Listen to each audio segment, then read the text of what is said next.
नमस्कार बच्चों, मैं हरीश सर एक बार फिर आप सभी बच्चों का चलो कदम बढ़ाई चैनल को देखने के लिए, सपोर्ट करने के लिए, सब्सक्राइब करने के लिए, लाइक करने के लिए, शेयर करने के लिए धन्यवाद देता हूँ।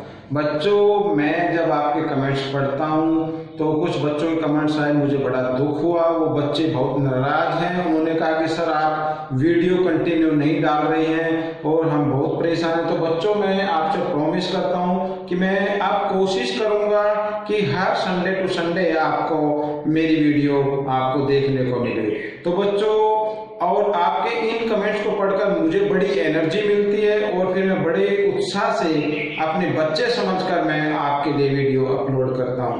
तो बच्चों, मैं जितना भी धन्यवाद आप सभी बच्चों का करूं, आपके पेरेंट्स का करूं, उतना ही कम है। तो बच्चों, ज्यादा टाइम वेस्ट ना करते हुए आइए चलते हैं अगले एक्सरसाइज 3.3 के क्वेश्चन नंबर 2 के फर्स्ट पार्ट में। बच्चों, इस क्वेश्चन नंबर 2 में 5 फिगर दी हुई है। अगर 5 फिगर की मैं वीडियो एक ही बार बनाऊं तो काफी लेंथी हो जाएगी, इसलिए मैंने कोशिश की है कि मैं हर फिगर की, यानी मैंने फैसला लिया है, डिसीजन लिया है कि हर फिगर की 5 पार्ट फिगर है तो 5 वीडियो इसकी मैं बनाऊं ताकि आपको अच्छे से समझ में आ जाए। आइए सबसे पहले कंसीडर द फॉलोइंग पैराग्राफ। इस पैराग्राफ को अच्छे से समझना है। Find the value of the unknowns x y z, और एक्स वाई जेड की वैल्यू हमें फाइंड करनी है। बच्चों, बहुत ही इजी है। It is very easy question to understand. Okay, और मैं नहीं मानता कि आपके समझ में नहीं आएगा, आपको जरूर समझ में आएगा और कई बच्चों को तो ऑलरेडी आता ही होगा। आइए हम करते हैं A B C D. It is a parallelogram और इसमें एंगल बी की वैल्यू दी हुई है। बी की वैल्यू देखिए आप दी हुई है और वाई की वैल्यू हमें निकाल सकते हैं, लेकिन मैं चाहूंगा कि सबसे पहले हम एक्स की वैल्यू निकालें। ठीक है बच्चों, आइए देखिए यहाँ पर मैं इसको सोल्व करता हूँ और बिल्कुल इजी तरीके से देखिए। यहाँ पर मैं लिख लेता हूँ A B C D is a parallelogram. ठीक है, ये शॉर्टकट में मैंने लिख लिया, A B C D is a parallelogram. अच्छा, और आगे लिखते हैं A B parallel C D. ये दोनों लाइनें क्या है? A B parallel C D. ठीक है बच्चों, एंड अब ये इसको ट्रांसवर्सल लाइन मान लीजिए, and B C is a transversal line.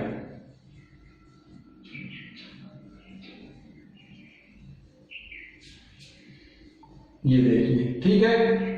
तो इसका मतलब होगा कि एंगल बी और प्लस एंगल सी, इन दोनों का सम होगा 180 डिग्री। क्यों होगा ये भी मैंने कंक्लूजन में बताया, फिर भी मैं एक और लिख देता हूं।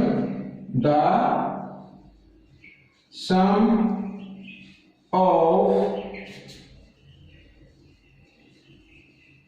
इंटीरियर एंगल,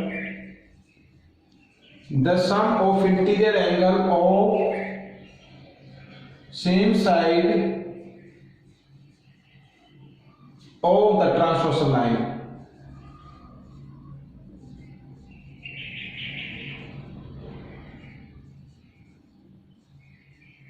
ये देखिए, ये मैंने लिख दिया यहाँ पर। ठीक है, और चाहे तो एडजेसेंट एंगल से भी मान सकते हैं, एडजेसेंट एंगल ऑफ पैरेललोग्राम। अब उसमें इतनी बड़ी डेफिनेशन लिखने की जरूरत नहीं है, आपको लिखना है adjacent angle of parallelogram. Adjacent angle किसे बोलते हैं?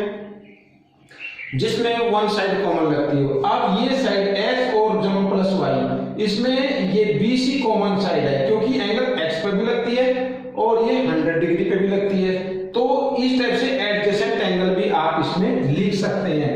Angle B plus angle C is equal to 180। तो आपको आगे लिखना होगा एडजेसेंट एंगल ऑफ पैरेललोग्राम। चलिए बच्चों, मैं ही लिख देता हूं इसमें, या तो आप ये डेफिनेशन लिखेंगे या भी लिखेंगे ये वाली, एडजेसेंट एंगल्स ऑफ पैरेललोग्राम। ठीक है, ये वाली, या तो ये डेफिनेशन लिख दीजिए या ये लिख दीजिए, दोनों ही सही हैं। आइए देखिए, यहां पर P है 100 डिग्री और हमें फाइंड करना है C।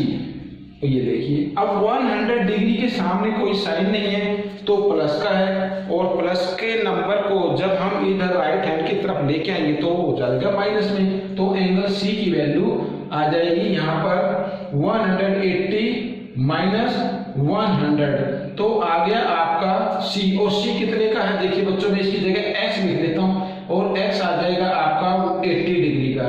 ठीक है बच्चों, यहाँ पर b और c, यहाँ पर मैं x लिख देता हूँ। आप कंफ्यूज में मत आना कि ये x क्यों लिखा। x मैंने इसलिए लिखा कि c लिखा था, c कितने डिग्री का है, x डिग्री का, b कितने डिग्री का, 100 डिग्री का, तो c की जगह मैंने x लिख दिया बच्चों। ठीक है, पहले मैंने c लिखा था, c को मैंने इरेज कर दिया है और फिर मैंने ये लिख दिया है, x इक्वल 180 डिग्री आ गया। अब देखिए बच्चों, यहाँ पर इससे आगे मैं इधर एक्सप्लेन करता हूँ।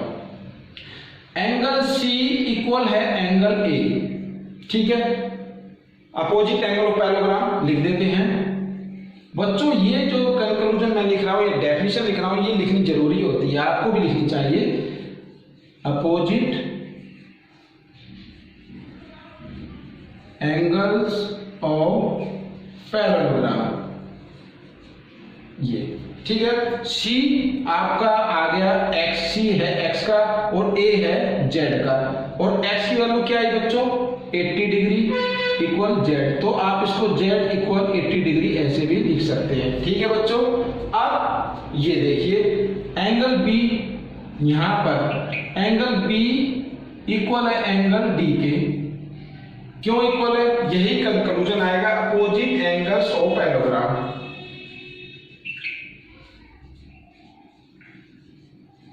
अपोजिट एंगल्स ऑफ पैरेललोग्राम, ठीक है बच्चों।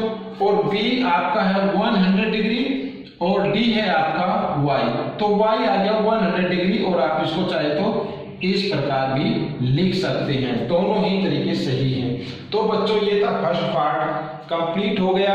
आपको कैसा लगा, अच्छा लगा तो कमेंट्स कीजिए, अच्छा ना लगा तो भी कमेंट्स में बताइए। इसको लाइक कीजिए, ज़्यादा से ज़्यादा शेयर कीजिए, इसमें से सीखकर आप दूसरे बच्चों को सिखाएं।